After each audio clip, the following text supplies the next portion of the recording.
માતા કે આજ રોજ આમ આદમી પાર્ટીની આ જનસભામાં આપ સૌ આટલી મોટી સંખ્યામાં પધાર્યા છો એ બદલ હું તમામ દોસ્તો, મિત્રો, વડીલો, માતાઓ, બહેનોનો ખૂબ ખૂબ આભાર માનું છું.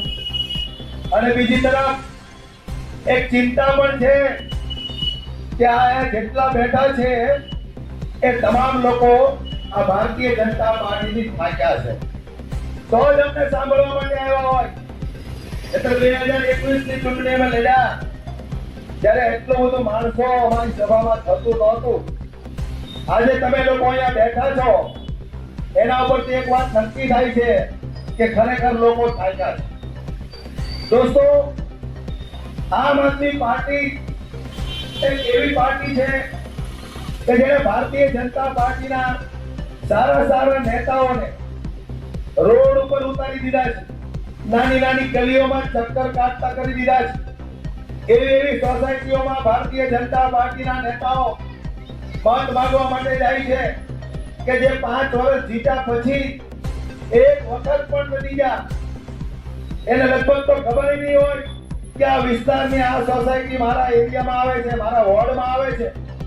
આજે એ સોસાયટીઓની અંદર ભારતીય જનતા પાર્ટીના નેતાઓ ચક્કર કાપે છે. શા માટે? કારણ કે એને ખબર પડી છે કે આમ આદમી પાર્ટીના એક કાર્યકર્તાઓ ગલીએ જાય છે, એક ઘરે જાય છે, લોકોને મળે છે, લોકોના વિચારો શું છે એ જાણે છે, સમજે છે અને એને વાચા આપવાની કોશિશો કરે છે, વચનો આપે છે. ત્યારે ભારતીય જનતા પાર્ટીના નેતાઓને એમ થયું કે ભાઈ અમારે ત્યાં ધોમ ધકતા તાપમાં લોકોના ઘરે જવું પડશે, નકર આવડા અમીરો જે એર કન્ડિશન ઓફિસમાં બેસીને 5 વર્ષ પૂરા કરી દેતા હોય એવડા એ લોકો કોઈ દિવસ નાની ગલીઓમાં ચક્કર કાપે ખરા? જાય કોઈ દિવસ? આજે એ લોકો એવી સોસાયટીઓમાં જાય છે કે જ્યાંના લોકો એમને એવું કહે છે કે ભાજપના લોકો આવ્યા હતા પણ ઓલા પેપર વાળા કેમ પેપર ઘા કરીને વયા જાય એમ પત્રિકાની ઘા કરીને વયા ગયા, એવું કેમ? મેં કીધું એ લોકોને ઠીક છે કે તમે સવાલ પૂછશો તો એ જવાબ હું આપશે. 5 વર્ષની અંદર માત્ર ને માત્ર ભ્રષ્ટાચાર કર્યો છે આ ભારતીય જનતા પાર્ટીના નેતાઓએ. એની ઓકાત નથી તમને જવાબ આપવાની.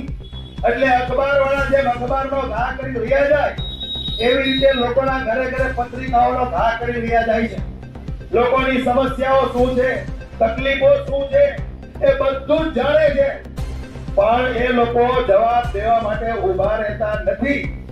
કારણ કે મેદાનમાં ઉતરવું પડ્યું છે આમ આદમી પાર્ટીના કાર્યકર્તાઓને, આમ આદમી પાર્ટીના ઉમેદવારોને જોઈને.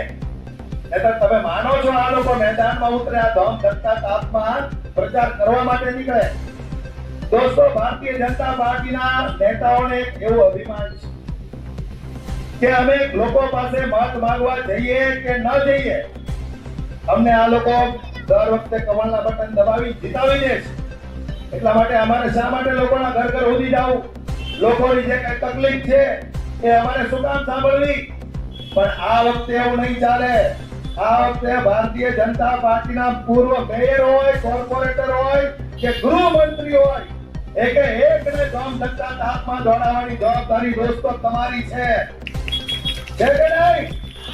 તમારા ઘર સુધી આવવા જોઈએ, રોજની ભીખ માંગવા જોઈએ અને ત્યારે તમારે એને સવાલ કરવાનો છે કે 5 વર્ષ સુધી તમે ક્યાં હતા?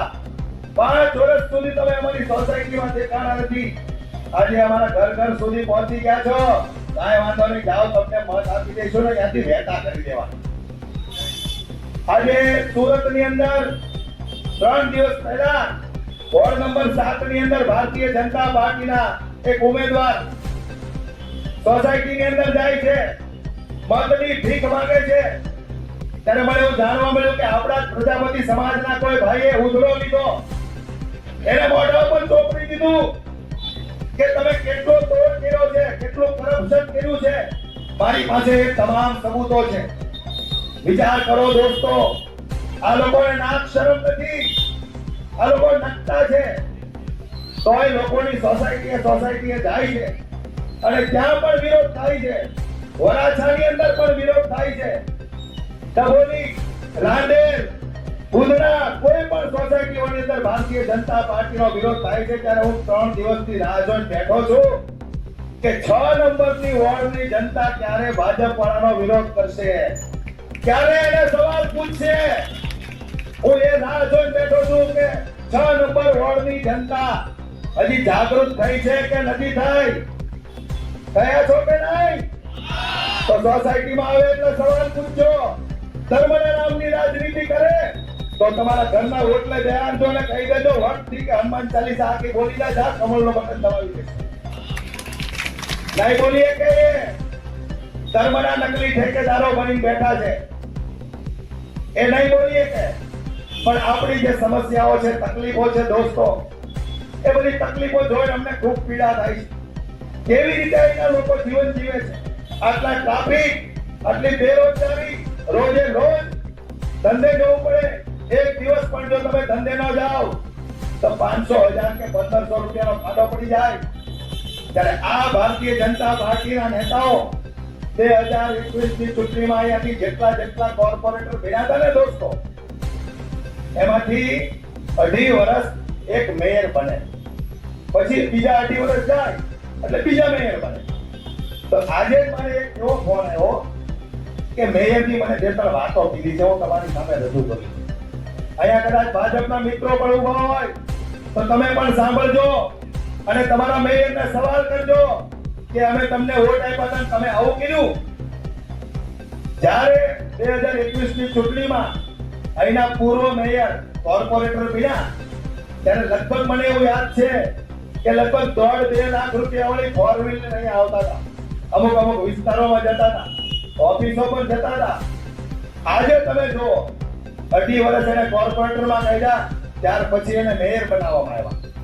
આજે એ મેયર બન્યા, 2.5 વર્ષ કાઢ્યા, 30-35 લાખ રૂપિયા વાળી 2-3 ગાડીઓ એના પાર્કિંગમાં પડી છે.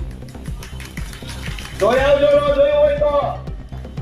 આમાંથી કયા વ્યક્તિ છે જેને 2.5 વર્ષની અંદર 25 લાખ રૂપિયાની ગાડી લીધી કે નવું હીરો હોન્ડા જોડાયું હોય? આ તો કરો છે કોઈ? તો દોસ્તો આ બધી વસ્તુ આપણે સમજવી પડશે.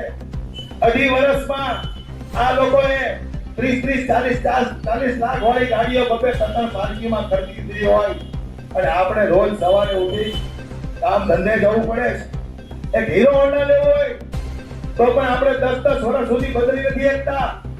આપણા દીકરાઓને સ્કૂલ, કોલેજ જવા માટે કોઈ તકલીફ હોય, આવવા જવા માટે તકલીફ હોય, કોઈ અડચણરૂપ થતી હોય અને દીકરો આપણી પાસે એમ કે પપ્પા મારે એક એક્ટિવા લેવું છે, દીકરી એમ કે એક એક્ટિવા લેવું છે, પપ્પા મને લઈ જાઓ. તો આપણે 1.5-2 વર્ષ સુધી વિચાર કરીએ કે આપણી દીકરીને આપણે એક્ટિવા લઈ દેવું છે, પણ કેમ લઈ દેવું?